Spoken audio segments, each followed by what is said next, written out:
Welcome to Land Academy. This is the Cash Flow from Land show, where we show you how to buy unwanted vacant land and sell it for more on the internet. I'm Steve Butala. I'm Jill DeWit. We are your hosts. With over 15,000 completed transactions, we are the experts in this niche land flipping business. We hold a drawing to win a free property every month. Enter to win by reviewing this show on iTunes and downloading our free ebook at landacademy.com. All right, let's get this show started.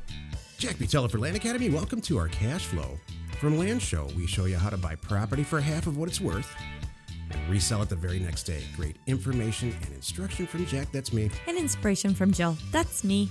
In this episode, Jill and I talk about maybe we're deal junkies. Maybe. Land deal junkies. Jill, great show today. Before we start, here's some funny stuff that happened to us recently. Hey, after gaining a little notoriety with the show, this show's done better than I ever imagined, and it keeps going up. Mm-hmm. It's amazing who comes out of the woodwork to say, hey, what's this all about? Yeah. My dad, for example, I saw that. Contacted me. That's hilarious. This is how many years into this? A lot of years. So my dad decides to download, which he couldn't do correctly, by the way. Yeah. No, seriously, he emailed me this morning and said, I can't figure this out. Oh, you're kidding me. So I'm going to help him. But that's funny. After all this time, he decides to download the ebook and find out how to buy real estate. That's hilarious. No, so it's not just my dad, too. My dad's one is funny. My dad's a Korean War vet, and so he's just older, and he struggles a little bit with the computers. Although he's not as bad, he loves Excel. He's pretty good. Total gearhead. He can. No, but people are contacting Joe and I to trade services for our education and stuff. Like, it's funny. It's just. I always thought you were talking about former employees because we've had them come out too. It's kind of funny. Yeah. Like, wow. Well, and former business partners, all that stuff. By the way. People come out of the woodwork. That's what's really funny too. Former business partners and things. It's good. So people like, hey. I mean, it's not like a fame thing. It's just funny who finds you. Right. It really is. My dad's he's very confused about this Jack Steve thing too. Oh. He's like, what? Anyway. Oh, yeah, by the way. This is a sentence I wrote to him in the email. I said, I have a newfound respect for all the women who have gotten married all over the world and had to change their name. Oh, yeah. Not change it, but just use a different one. Like in my case, it's my middle name, but I just never used it before. Mm-hmm. Anyway, let's take a question posted by one of our members on successplant.com, our free online community. Okay. Roy says, I have the Land Academy program, but I don't see a contract for selling land on terms. Does anyone have a copy of it? It makes a difference. I'm selling land. If it makes a difference, I'm selling land in Oregon. Yeah. So this question comes up a lot, and I'm actually sure that there's a contract in there, a terms contract in the back of it. There's just a ton of pictures and maps and all kinds of stuff back there. And that there is a copy of it. But listen, this is the reason I chose this question over a lot of them. There are very different rules about selling property on terms, state by state, sometimes even community by community and municipality specific. So I give a suggestion in there. And I answer this question a lot, actually, recently. Every week I answer it at least 2 times. Go out on the internet and go to Evergreen Note Servicing. Type that into Google, and there's a lot of contracts that they have because they're a note servicing company. They have a lot of suggestion contracts. In fact, it's the one that I based our stuff on a lot of years ago. It's very changed since then, but added and subtracted things. But it's a great place to start. And ask them, give them a call. They'll love it. They have a whole sales team. They'll talk to you all about the differences between Oregon, California, or Georgia, wherever you are. It's very important to understand that there's different rules about how to sell property on terms. Mm-hmm. If you have a question or you want to be on the show, call 800-725-8816. Today's topic, are we land deal junkies? We are land deal junkies. This is the meat of the show. Mm-hmm. And it's fun, I think. I mean, gee, who doesn't love buying something, doing nothing to it, making it look better, throwing it back out there, and literally making money. Literally get high when I when we buy property for half price. Exactly. I mean, and I can taste the adrenaline in my mouth. You know, and I get it. I'm addicted to it. I'm not joking around, and I'm sure that I probably show the same withdrawal symptoms that I'm. This topic came because I talked to this guy or communicating with this guy on Facebook. He's like, "Oh yeah, I'm absolutely addicted to it." Mm-hmm. You know, it's funny. I get more excited. I think you do too on the buy than the sell. I'm like, because I knew how it was going to go. And I know how the sale's going to go. Exactly. So I never think about that part. Neither do I. And I it's don't get never a excited about sales ever. problem. Like, yeah, whatever. I don't really care. How much was it? Doesn't matter. It's when I actually land the deal and I'm incoming and I'm buying it for X price. Me too, Jill. That is the most exciting part of it. That's true. I wonder, I'm kind of curious. I would like to do a survey on that.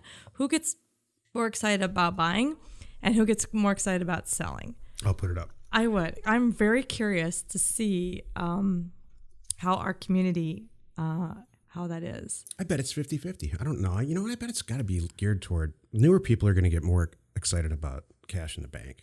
That's what I think. Yeah, seeing a deposit come in. Yeah. That's pretty exciting. Watching what's your exciting account too, go up. really exciting is that you do like 5 deals on terms and then you just kind of forget about it. You do. And then next month they're all popping in because they pop in for us. They pop in at different times. We do, if the person signs a deal and does it on the 18th of the month, it pops in the 18th of the month. Mm-hmm. So it spreads it all out. We actually ask that's a good point. We ask our terms people based on how they get paid and stuff. What's the best time? I'm very flexible with them. I am. I do try to make it really nice. They say, well, I always get paid on the 1st. So can I do it on the 5th or whatever? I'm like, sure, that's cool. So I just set it up on that day. Yeah. So it automatically happens. But it's too, you have to, speaking of a junkie, you get kind of jaded a little bit. You're like, yeah, whatever. You know what I mean? And then now you're looking for a new high. When you have enough terms things coming in, it's fun in the beginning, right? And then you're like, yeah, I'm over it. Now you're looking for a new high. I know the money's coming in, and I just don't get high about, when that money comes in. Right. I mean, I know it's coming in. That's what I mean. Every month, people drop off. It's just a fact. They stop paying. They go incommunicado, and then you repost it and stuff. And that's all in the system. But the real high for me is just, man, it's just seeing that. For me, it's like looking at our database and our acquisition database, seeing the stuff that gets input in there all day or every day, and saying, "Oh my gosh, that's a stand-up double right there." Exactly. And I get high about. Then sometimes I pick up. I should never do this, but I pick up the phone and call the seller myself and wreck the deal. Yeah, that's happened. No, that's too low. You should not sell for that. I know Jill has more money back there. I know Jill can cough up some more. Literally did that once. You did get in trouble. That was not a good day for me. Oh my gosh. That was a long time ago. I remember that too. I had this all done, negotiated, and for some reason he wanted to talk to you. I think it was a guy thing. Next thing I know, the whole deal's renegotiated for more money than I had all lined up. I'm like, what did you just do? Maybe 2, maybe 3 times. 2 or 3 times a year, Jill gets legitimately really angry about something with me. And I run for the hills. Thank you for saying legitimately. It's not a joke. You don't want to be around. And she's always right. Well, No, I mean, when you get to that point, it's like, man, I know that this is wrong. I know this is a match. Because she's not a nag or anything, She doesn't sweat the small stuff. But when she gets miffed, that was one of those times. And rightfully so. I changed the deal. Like, it undermined her authority. It was not good. No. Anyway. Not good. This is the technical 2. 2 minutes of property investment advice from our 15-year, 15,000 deal experience. I like technical 2 more than 10. Thank you. I do too. Don't use all the tools in your toolbox. All right, you got a toolbox. Even ladies, you got a junk drawer somewhere full of tools and stuff. You don't use all your tools on one thing. To hang a picture, you don't use all the tools. You use the ones you need, and that's it. It's the same thing here. We make sure you have a ton of stuff at your disposal to use it when you need it, but you don't need to use it all all of them on the same one deal. I see a lot of people in this associated with analysis paralysis, Mm-hmm. Didn't you say you had a drum machine when you were a kid? It's so funny. That's exactly what I thought about. The same thing. Yes. Way back when I thought I was going to be in a band with my girlfriend, my roommate, and I.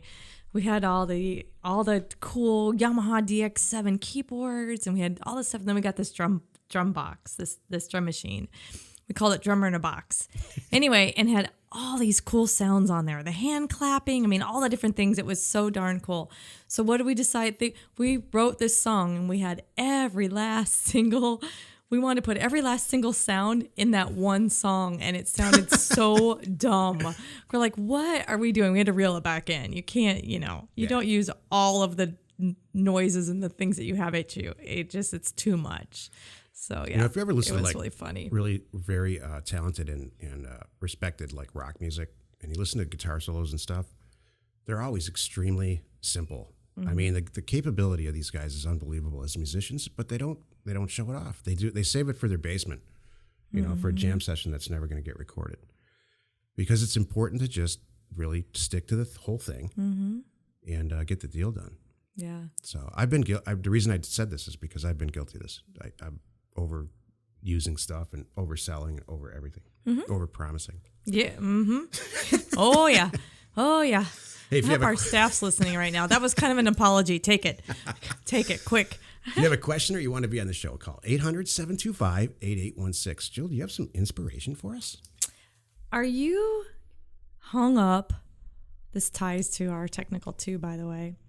Are you hung up thinking about step 37? Oh, geez, it's perfect for this show. This comes up so often that I don't want anyone to feel bad. I just want to make you aware of it. Don't think about step 37 or 42 or 96 when you're really on step 3. And this ties into your don't use all the tools. I watch and hear and talk to a lot of people that are like, but what about this? But what about that? What if this happens? What if that happens? I'm like, well, then you know what? We'll deal with it if and when it happens. And what's really funny is when I tell people, well, let me tell you this. Jack and I now, Jack more than me, and we've got 15 to 16,000 deals, going on under our belt experience, and this hasn't come up yet. So, pretty safe to say it probably won't come up on your first deal. And again, if it does, I'll help you. My favorite one is there's two of my two favorites. My first one is, can you give me some advice on setting up an LLC? Right. Brand new in the business. Yes. And my advice is this: don't do it. Forget it. Let's get some stuff in the mail, do a few deals with your own personal name, and then we'll talk about that. Yep. That LLC thing is just, I don't know who someone got that mess. Someone has sent the message that stuck with people. Exactly. I've had that too. And I say, let's get some money coming in first, and then we'll think about those other things. Hey, you know what? You might get through this and do a bunch of deals and say, you know what? I'm not interested in doing this at all. It's not what I thought. That's true. And then you wasted all this time and money and all that. That's true. So, Yeah, you don't need that. So yeah, that's my thing. Just don't think too far ahead. Let's get the basics down and get some money coming in, and don't worry about it. Sometimes I watch people that spend too much time worrying and agonizing about what could happen that they don't even get one deal out of it done and going and all that. My number 2 is, how should I take title to this property, and when I sell it, how should I deliver title to the next person? I answer this 20 times a week. Quit claim deeds are okay. Do some research though. Convey the property. This is my opinion. You talk to your attorney or whoever else. This is just my opinion. Here's a question I just answered this morning. The whole chain of title is a series of quit claim deeds. And right back to when the county deeded it in the 70s. And then it was quit claim deed after quit claim deed. And I'm not going to buy this property because the guy wants to quit claim deed it to me. Is this hilarious to you? As funny as it is to me? That is funny. And so my first question is, well, how much are you paying? How much are you going to sell it for? And it's he answered me. He said it's a good margin. I mean, he's going to make $3,000 to $4,000 on it immediately. I said, then take a quit claim deed. No problem, and then issue a special warranty deed, and then the blow up ensued, not from him, but everybody else that was watching that. Because they didn't get it? Yeah, because there's a huge misconception about the difference between a special warranty deed and a warranty deed is huge. Right. A warranty deed, you're warranting the condition of the property, the title of the property, since its inception, since the 70s in this case. With a special warranty deed, you're only warranting the condition of the property since you've owned it, which in this guy's case is about a half of a day. And do you own it? Yeah.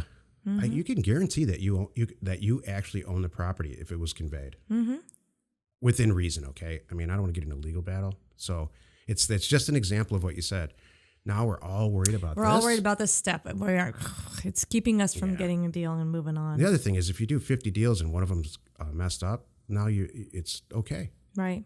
I've done almost 16,000, and we've had very, very few issues. I can count them on one, possibly two hands, and none of them were title related. None of them. You know, and it's all stuff you can go back and fix. Yeah, or give a refund, get the property back. So what? So it's all. Yeah, it's nothing to worry about. Thank you. That's perfect. The truth is this, and I'll wrap it up on this. I get real concerned about how successful you can see who's going to be successful and who's not. You know, when you're sitting and looking through Jack and Jill eyes, and when people get hung up with these technical little things, and it's stopping them from making money and doing stuff, I get very concerned. I'm not gonna. This is not a joking matter. If you're the kind of person that's got to go through every single little detail and it's stopping you from making money and decisions, you need to sit down in front of the mirror and you need to stop it, quite honestly. You got to take a 35,000 foot view of this sometimes and say, let's go. Right. Join us in another episode where Jack and Jill discuss how to use information, that's me, and inspiration, that's me, to get just about anything you want. We use it every day to buy property for half of what it's worth and sell it immediately.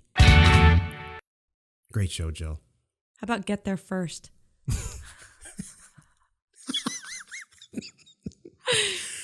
You're just all over the place today. What the heck? Okay, you know, I know why. Why?